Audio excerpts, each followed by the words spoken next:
Ban bekas melingkar di bawah pohon. Tentu bukan hal yang aneh, bukan? Hanya saja jika teronggok percuma, apalagi dalam waktu yang cukup lama.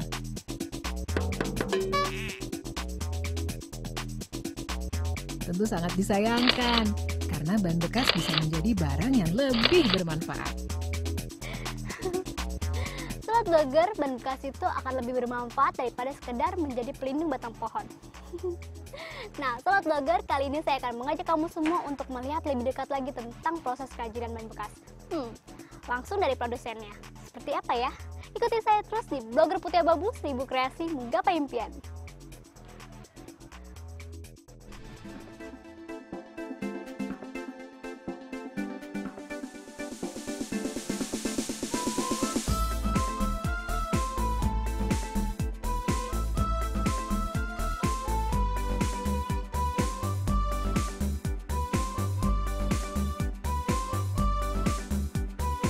Sobat Blogger, ternyata limbah juga masih bisa berguna dan memiliki nilai jual jika diperlakukan dengan baik, seperti limbah ban bekas ini. Perjalanan menelusuri usaha kerajinan ban bekas ini pasti akan lebih menyenangkan dan memberikan tantangan tersendiri bagi Sobat Blogger. Dengan menelusuri panjangnya rel kereta ini, kita akan mencari tahu lebih banyak dari sebuah usaha kerajinan ban bekas.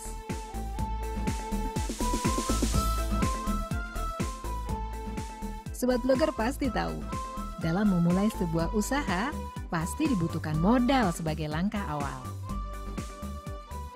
Di mana modal-modal itu bisa didapatkan dari berbagai sumber.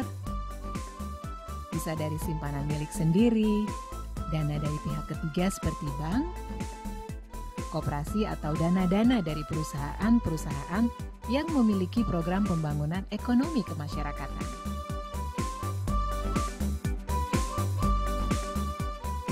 Tapi Sobat Blogger, selain modal uang, ternyata ada juga modal lain yang tak kalah pentingnya. Dan modal-modal ini menentukan bisa jalan atau tidaknya usaha kerajinan ban bekas ini. Pasti Sobat Blogger mau tahu kan apa saja modal-modal itu?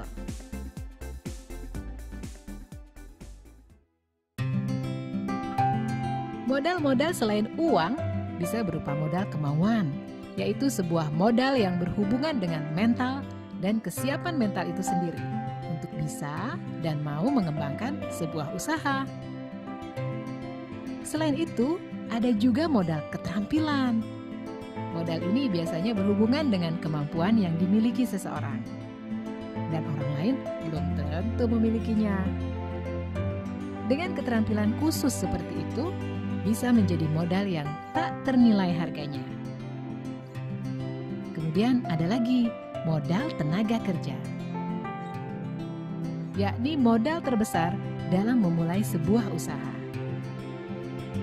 Jika sudah memiliki tenaga kerja yang terampil dan mampu melaksanakan tugasnya dengan baik, Sobat Blogger sudah tidak usah pusing-pusing lagi memikirkan soal target produksi. Semuanya akan berjalan lancar, tinggal bagaimana Sobat Blogger berkoordinasi dengan baik saja. Nah, Sobat Blogger, coba perhatikan tumpukan ban bekas di sepanjang jalan ini. Sangat disayangkan jika kita tidak mau mengolahnya. Karena dengan modal kerja keras, kita pasti bisa mengolah ban bekas menjadi satu bentuk kerajinan unik. Seperti apa mengolah ban bekas menjadi kerajinan menarik? Kita akan temui narasumber berikut ini. Bapak, selamat siang. Ya. Saya Devi dari Blogger Putih Abu-Abu. Bapak Ya. ini tadi lagi ngapain ya? Lagi ngitung-ngitung bahan baku nih, Mbak. Oh, ini kok banyak banget ban bekas nih, buat apa ya, Pak? Ini buat bikin kursi ban. Bikin kursi dari ban Kursi dari bekas ban ya, bekas, Pak? iya. Ini Bapak yang pengelola, Iya. yang punya usaha. Bapak, apa sih inspirasi Bapak sehingga membuka usaha ini? Ini kan bahan apa? Bahan-bahan bekas kan banyak sekali, Mbak. Kalau kita nggak dimanfaatin kan sayang sekali. Oh, Mula-mula kita iseng, ya. terus ada apa? Tertarik untuk bikin. Saya coba, tahu-tahunya berkembang pesat. Oh, belum pesat ya Pak ya? Iya. Dari ban bekas Dari sebenarnya ban ya? bekas iya. Nah Bapak bagaimana sih peluang usahanya? Peluangnya sih banyak sekali. Seperti apa Pak?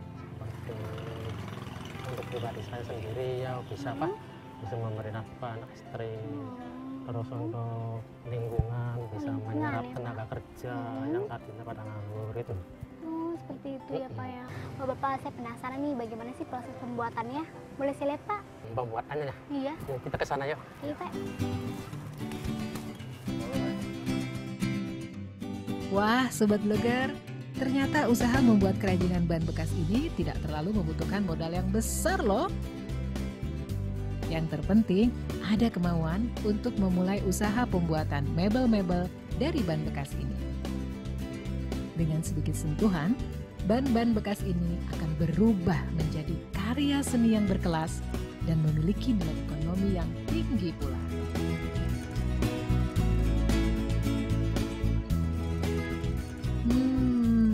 Sebuah karya seni yang menarik bukan? Dengan keterampilan yang sederhana dan modal yang tidak terlalu besar, ban-ban bekas ini mampu dibentuk sedemikian rupa hingga bernilai ekonomi yang cukup tinggi. Sobat Blogger, sesaat lagi kita akan melihat bagaimana proses pembuatan kursi dari ban bekas. Seperti apa ya? Tetap di Blogger Putih Abu-Abu, 1000 kreasi menggapai impian.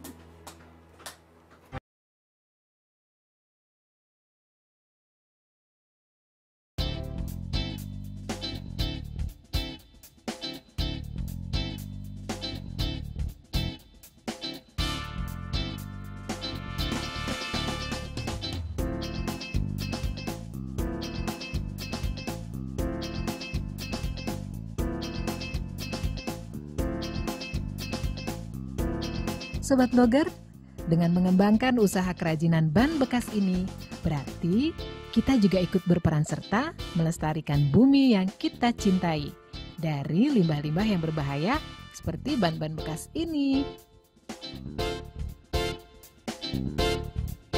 Merubah ban-ban bekas menjadi mebel-mebel yang unik dan bernilai ekonomi ini memang dibutuhkan keterampilan tersendiri.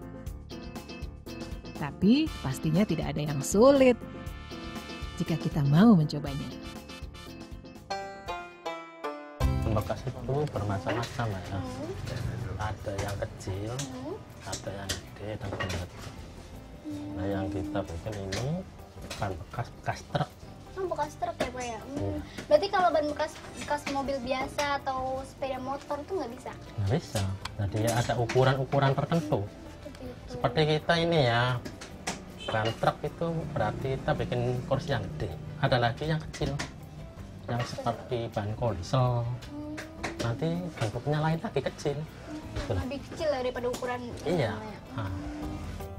Oh iya Sobat Blogger, pada pembuatan mebel ban bekas, ternyata bahan baku utama yang digunakan semuanya memanfaatkan limbah ataupun barang yang tidak terpakai, seperti ban bekas,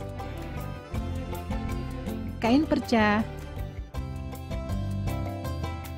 dan busa tipis ini. Sobat Blogger, selain bahan tadi, bahan lain yang dibutuhkan yaitu kain beludru, paku, dan cat. Sedangkan alat yang digunakan ternyata sangat sederhana loh Sobat Blogger. Parang atau pisau tajam, gerinda untuk memotong, palu, tang, dan kuas. Proses pembuatannya ya Pak ya? Iya, proses pembuatan. Bapak, tahap awalnya proses pembuatan kursi dari bahan bekas ini seperti apa sih Pak? Bahan bekas terus kita belah, terus kita setelah dibelah itu kita sisir dirapiin, terus dirapiin, terus proses kesini kita pembuatan kursi seperti ini. Nah Bapak, saya boleh lihat nggak proses pembelahan ban tadi? Boleh. Iya, Bapak. Pembelahan ban di sana ya. Ayo kita lihat sana ya.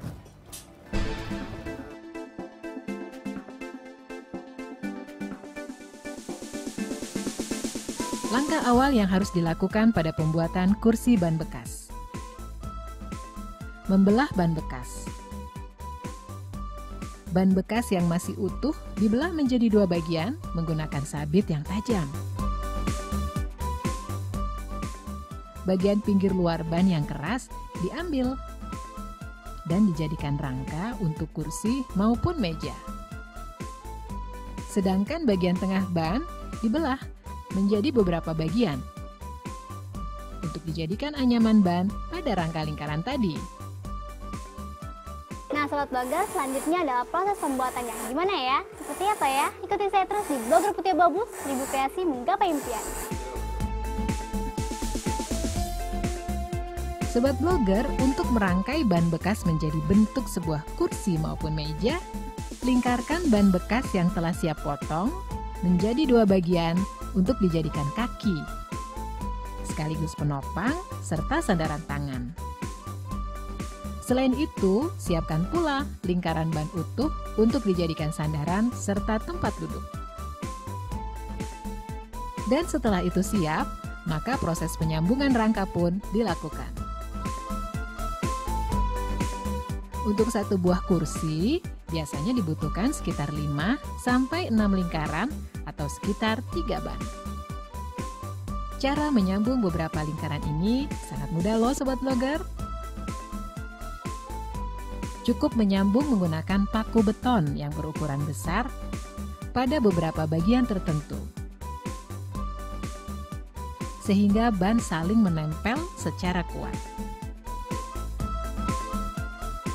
Dan sebaiknya saat memaku, lakukan dengan teliti loh Sobat Blogger.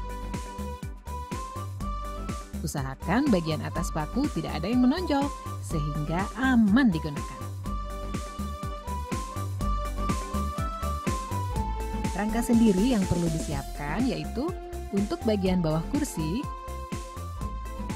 bagian samping, bagian tempat duduk, serta bagian sandaran. Sobat Blogger, ini adalah sebagian kerangka yang sudah jadi, yaitu adalah kerangka kakinya, kerangka tempat duduknya, dan kerangka tangannya. Dan selanjutnya Sobat Blogger adalah proses pembuatan sandarannya. Yuk mari kita lihat.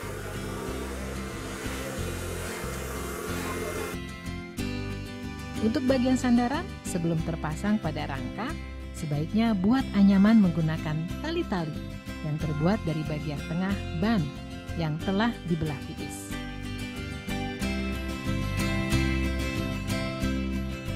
Sementara pada bagian tempat duduk, dibuatkan tali penyambung menggunakan tali ban yang berukuran lebih tebal. Tali disambung menggunakan paku hingga rapat dan nyaman jika diduduki. Nah, Sobat Blogger, setelah kerangka kursi telah terbentuk lengkap dengan anyaman, tahap selanjutnya yang harus dilakukan adalah mengisi bagian tempat duduk dan sandaran menggunakan kain perca, kemudian menutupnya menggunakan busa tipis, lalu tutup rapat menggunakan kain beludru. Kemudian rekatkan menggunakan paku berukuran lebih kecil pada pinggir lingkaran tempat duduk maupun sandaran. Pemilihan bahan beludru sendiri karena jenis bahan ini biasanya sangat lembut serta mudah untuk dibersihkan. Sedangkan untuk corak dan warnanya pastinya disesuaikan dengan selera loh Sobat Blogger. Sobat Blogger, untuk lebih memberikan rasa nyaman serta mempercantik kursi, pada bagian samping sandaran tangan bagian atasnya dibungkus menggunakan kain beludru yang telah terisi busa lembut serta kain perca. Pemilihan motif beludrunya sendiri dapat diberikan motif yang sama dengan motif pada sandaran dan tempat duduk. Dan untuk mempercantik bagian tempat duduk dan sandaran, pada bagian pinggir lingkaran ditutup menggunakan ban lapisan luar yang lembut seperti ban sepeda motor. Biasanya untuk penutup ini, limbah ban dapat diperoleh dari pabrik secara langsung. Karena jenis ban ini biasanya dibuang oleh beberapa pabrik karena tidak terpakai. Wah, Sobat Blogger, kursi sudah jadi. Terlihat sangat nyaman ya jika diduduki. Namun saya belum bisa mencobanya. Karena kita masih belum lengkap jika kita belum melihat cara membuat mejanya. Untuk membuat mejanya sendiri, sangat mudah loh Sobat Blogger. Cukup menyambung 3 bagian lingkaran menggunakan paku. Sehingga terbentuk kerangka yang berkaki. Kemudian pasang lingkaran di atasnya. Jadilah bentuk meja seperti ini. Dan untuk menutup bagian atasnya dapat digunakan kaca yang berukuran bulat. Meja yang bagus bukan? Nah Sobat Blogger, tahap terakhir yang harus dilakukan setelah kursi dan meja ini terbentuk, tentunya dilakukan pengecatan. Agar warnanya terlihat lebih menarik, cat sendiri diberikan pada bagian kerangka kursi maupun meja, menggunakan cat warna hitam sesuai dengan warna ban. Kemudian diamkan selama beberapa saat hingga kering. Nah, sekarang jadilah kursi dan meja dari bahan ban bekas. Dan empuk loh Sobat Blogger. Sobat Blogger, ini adalah bangku-bangku yang sudah jadi. Dan sesaat lagi kita akan melihat bagaimana proses pemasarannya. Tetap di Blogger Putih Abu-Abu, 1000 kreasi menggapai impian.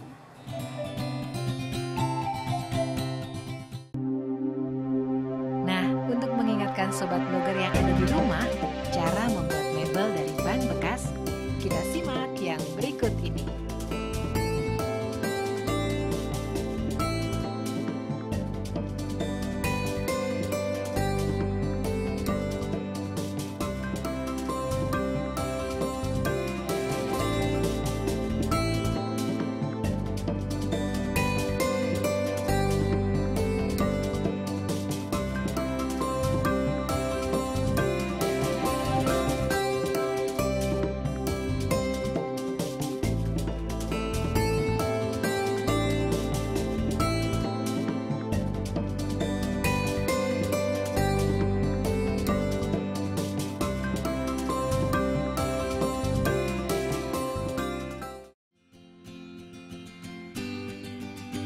Sobat Blogger, pemilihan bahan baku yang baik adalah syarat mutlak untuk mendapatkan hasil yang baik pula.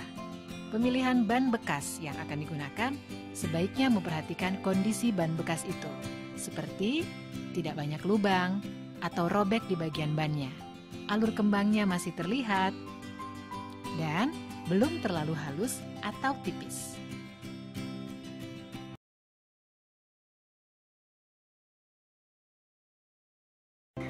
Wah, sangat empuk juga ya Pak ya? Iya. Dan kuat ya Pak ya? Kuat. Andi rayap.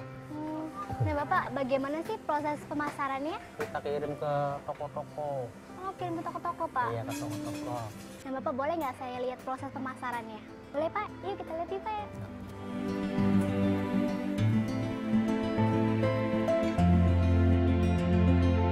Sobat Blogger, mebel-mebel ban bekas yang sudah jadi dan tampak indah ini sudah siap dipasarkan. Biasanya mebel-mebel ban bekas ini sudah ada yang memesannya sebelum dibuat. Jadi, pengrajin hanya tinggal mengontak konsumen atau mengantarkan barang pesanannya dengan mobil ke tempat konsumen itu. Dengan begitu, resiko pengrajin sangat kecil karena semua mebel-mebel buatannya pasti habis terjual.